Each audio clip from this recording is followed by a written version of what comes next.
서민들의 그런 뭐 신생아 특례대출 같이 대출 매매를 자극하는 대출을 내주고 있습니다. 집을 사라고 저리로 대출을 특례대출을 내주고 있으면서 또 반대로는 이제 올해 7월 1일부터 스트레스 DSR이 2차가 시행이 되거든요. 그래서 약 한 50% 정도 시행이 되는데 이제 내년부터는 100% 시행이지만 그래서 반대로 일부는 대출을 규제하면서 일부는 또 대출을 또 증액해주고 있는 상황이거든요. 그래서 저는 어느 장단에 춤을 추고 있으신 건지 알 수가 없다.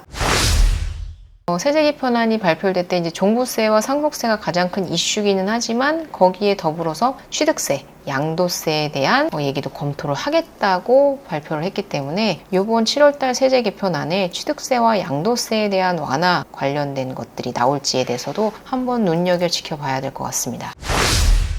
네, 안녕하세요. 임대박사 투데이입니다. 네, 지난번 방송 종부세 폐지 발표에 관한 방송을 올렸었는데 아직 뭐 확정된 사항은 없지만 7월 말까지는 어떤 방향으로든 세제 개편에 대한 정부 발표가 있을 것이다 이렇게 생각이 들고요. 그리고 이제 종부세 같은 경우에는 이제 제가 댓글을 보다 보니까 일부 어떤 거의 내지 않는 세금이다. 누가 내는지 알고 방송을 올려라. 뭐 이렇게 말씀을 하시는 분도 계시더라고요. 사실 저도 공감을 하는 바입니다. 종부세라는 것이 물론 최고세율 6%까지 하지만 실질적으로 약 44만 명 정도가 종부세를 내는 비율에 해당한다고 하는데 우리 국민이 5,500만 명 정도 수준이 된다고 본다면 사실 44만 명의 종부세에 목을 맬 필요가 있나라고 생각을 하실 수 있을 것 같습니다. 그래서 저는 반대로 생각을 해보자면 민주당에서 과연 이 44만 명의 이 인구가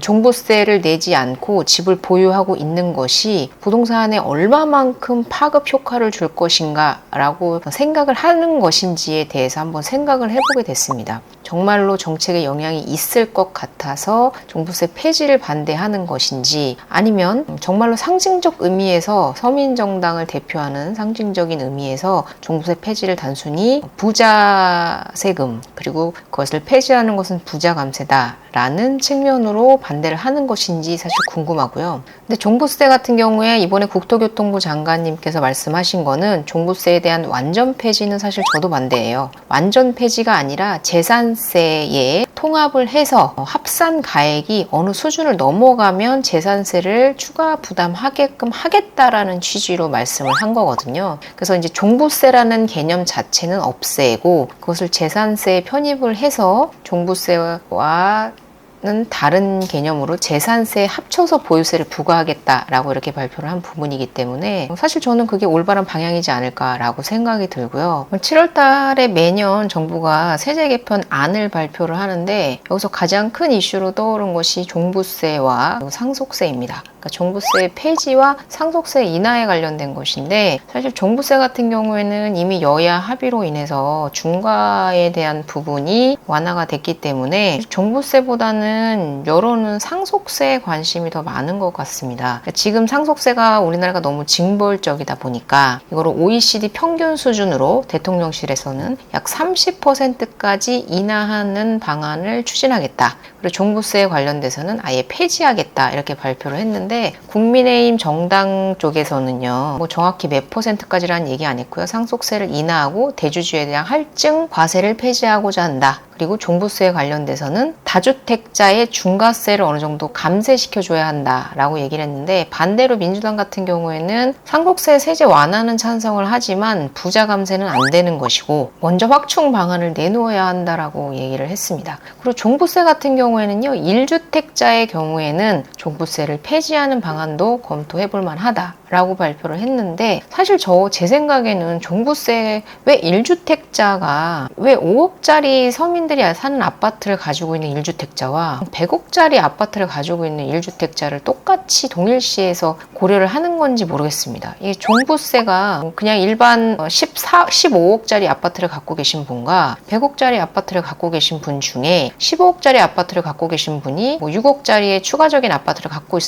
있으시다면 이분은 종합부동산세를 내셔야 하고 100억짜리 실거주 주택을 갖고 계신 분은 종합부동산세를 내지 않아도 된다는 의미인 건지 1주택자에 대한 종부세 폐지를 주장하는 저는 민주당의 의견이 사실 이게 서민을 위한 정책인가라는 생각이 듭니다. 오히려 다주택자에 대한 중과세를 과세를 완화시켜줘야 된다라는 것은 어느 정도 보완이 필요하겠지만 어느 정도의 금액이 넘어가면 종부세를 부과하되 단순히 다주택을 가지고 있다는 것만으로 세금을 중과하고 있는 지금의 상태에서는 어느 정도 개편이 필요하다라는 측면으로 보여지기 때문에 저는 이 부분이 더 좋은 방향이지 않을까라고 생각을 하고요. 근데 상속세 같은 경우에는 이번 7월달 그 개정안에 세법 개정안에 포함이 될 것으로 예상이 됩니다. 이게 국민의힘이든 더불어민주당이든 그리고 정부, 행정부에서도 공통적인 의견으로 상속세는 인하하는 것이 좋겠다라는 공통적인 지금 의견을 발표를 했거든요. 그래서 아마 이번 개편안에 상속세에 대한 이야기가 있지 않을까 싶기는 한데 과연 종합부동산세는 어느 방향으로 갈지 궁금하지만 그냥 단순히 실거주용이라는 것만으로 1주택자에 대한 종부세를 폐지하는 건 저는 아니라고 생각이 듭니다. 이게 상속세가 저희 서민이나 중산층에게도 큰 영향을 줄 수 있는 게 사실 저희가 아파트 그리고 뭐 그 밖에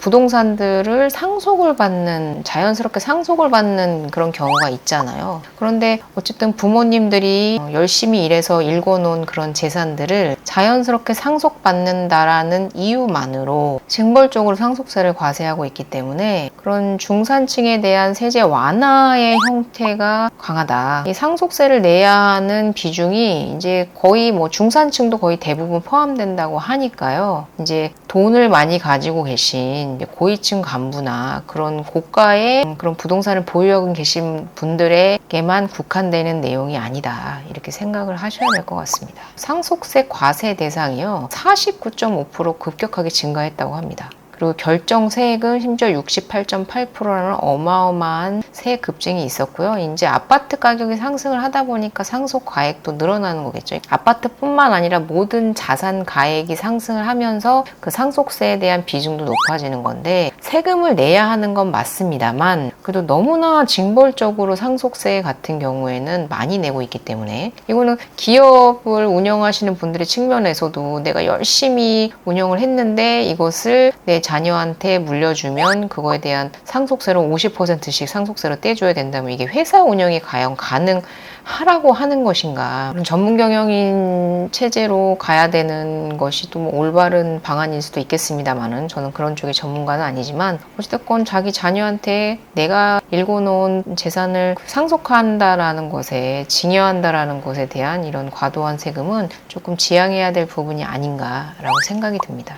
7월 달에 세제 개편안이 발표된다고 하니까요. 근데 이제 그때 세제 개편안이 발표될 때 이제 종부세와 상속세가 가장 큰 이슈기는 하지만 거기에 더불어서 취득세, 양도세에 대한 얘기도 검토를 하겠다고 발표를 했기 때문에 이번 7월달 세제 개편안에 취득세와 양도세에 대한 완화 관련된 것들이 나올지에 대해서도 한번 눈여겨 지켜봐야 될 것 같습니다. 근데 지금 상황에서 이제 취득세나 양도세, 보유세 그 어떤 것도 살 때도 팔 때도 그리고 보유할 때도 사실 부담스러운 상황인 건 지금 사실이거든요. 근데 그나마 어쨌든 종부세를 내는 비중이 높지 않다라는 걸 감안해 본다면 그나마 그냥 가지고 있는 게 가장 지금으로서는 버틸 수 있는 방법 중에 하나다. 물론 연끌을 하셨다거나 여러 채를 갖고 계신 분들은 이자 때문에 상당히 어려움도 겪으실 테지만 어제자 기사로요. 신한은행의 최저금리, 담보대출 최저금리가 2.98%를 찍었다고 합니다. 그러니까 기준 금리보다 낮은 담보대출 금리가 나온 거거든요. 그래서 이제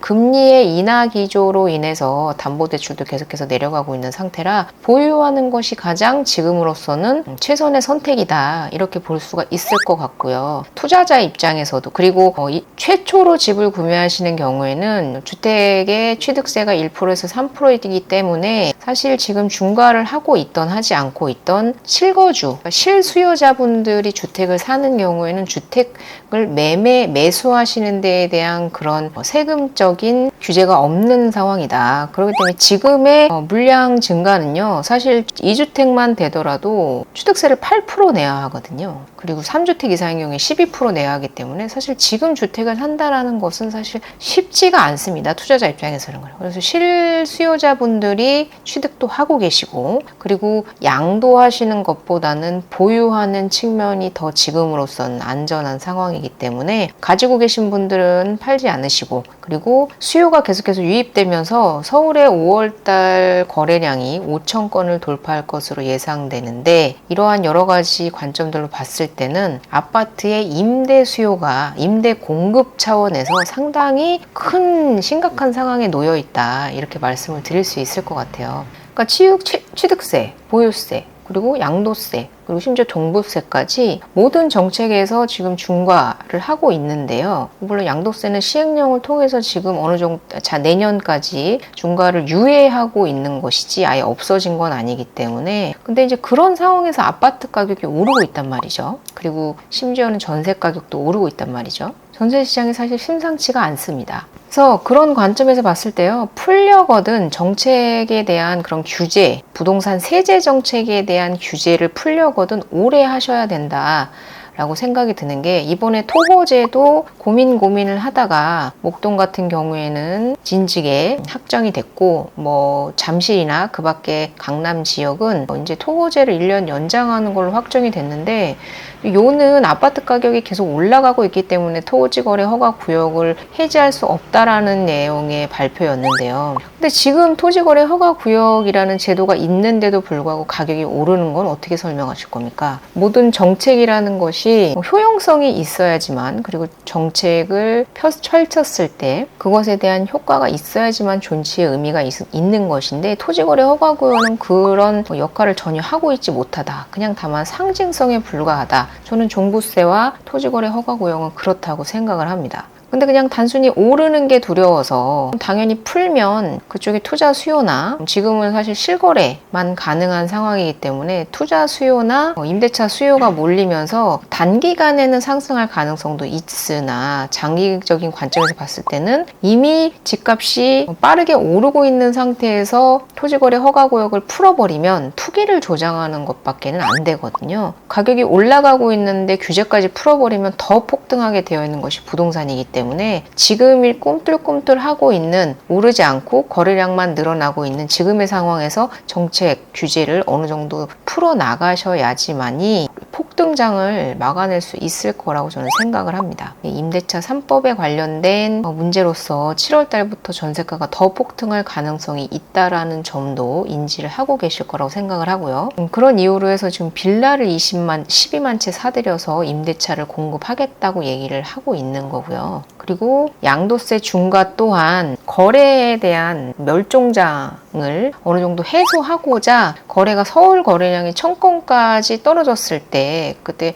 양도세에 대한 중과세 유예 방안이 발표가 된 거기 때문에 사실 민주당도 모르진 않을 거라고 생각을 합니다. 근데 그럼에도 불구하고 부자들에게 소위 말해서 부자 세금이라고 불리는 토지거래 허가구역과, 그리고 종부세에 관련된 그런 상징적인 정책을 폐지하고 있지 못하는 건 여론의 눈치를 보고 있는 것이다, 이렇게 생각을 하고요. 그러므로 해서 피해를 보는 것은 서민들이다 생각을 합니다. 이게 투자자들이 물건을 많이 사야지 임대차 물량이 나오면서 임대차 시장이 안정되고, 그러면서 매수 수요로 돌아갈 것들이 전세 수요로 돌아가면서 매매 시장도 안정화가 될 수가 있는 것인데, 지금 상황에서는 취득세 중과 때문에 다주택자들이 시장에 들어올 수가 없는 상황입니다. 거의 대부분, 정말 일부, 극히 일부를 제외하고는 일반적인 투자자들의 경우에는 8%, 12%의 취득세를 낼 수 있는 여력이 되지 않는다. 그래서 지금은 실수요자들이 주택을 많이 사고 있는 상황인데, 이런 상황에서 가격이 오르고 있다라는 것은, 그리고 거래량이 증가하고 있다라는 것은 실수요자들이 아파트를 사고 있다라는 반증이거든요. 이거는 인정하지 않을 수 있는 팩트라고 생각을 하고요. 이게 서울에서의 상승이 주요 지역,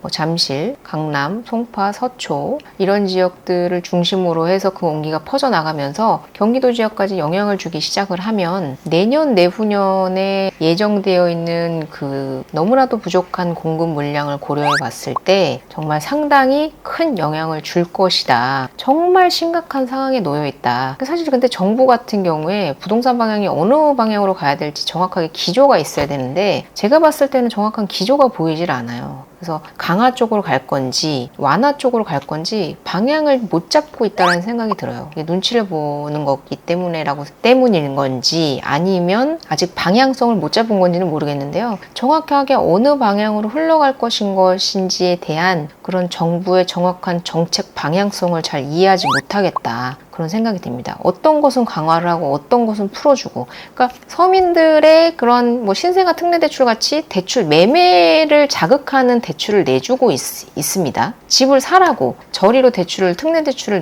내주고 있으면서 또 반대로는 이제 올해 7월 1일부터 스트레스 DSR이 2차가 시행이 되거든요. 그래서 약 한 50% 정도 시행이 되는데 이제 내년부터는 100% 시행이지만 그래서 반대로 일부는 대출을 규제하면서 일부는 또 대출을 또 증액해주고 있는 상황이거든요. 그래서 저는 어느 장단에 춤을 추고 있으신 건지 알 수가 없다. 그래서 좀 방향을 정확하게 해주셨으면 좋겠다라는 생각이 들고요.